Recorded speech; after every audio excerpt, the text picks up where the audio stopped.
Beijing, China kini berdepan lonjakan mendadak kes influenza sehingga mencetuskan kesesakan di hospital utama di seluruh negara susulan peningkatan jangkitan virus jenis H3N2 yang dilaporkan merebak di sekurang-kurangnya 17 wilayah termasuk Beijing, Hebei, Henan, Guangdong, Fujian, Shandong dan Shanxi.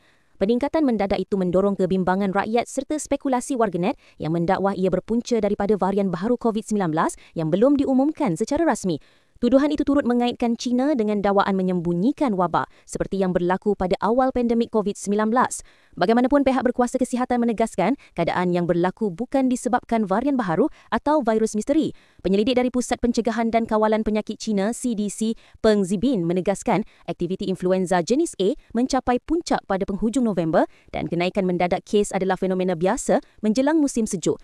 Pengarah CDC Dr. Zhang Datao turut memberi jaminan bahawa tiada penyakit berjangkit baharu ditemui berdasarkan data makmal setakat ini sambil mengingatkan orang ramai agar kekal berwaspada dengan langkah pencegahan seperti vaksinasi, pemantauan gejala serta mengurangkan pendedahan di kawasan sesak terutama bagi warga emas dan kanak-kanak.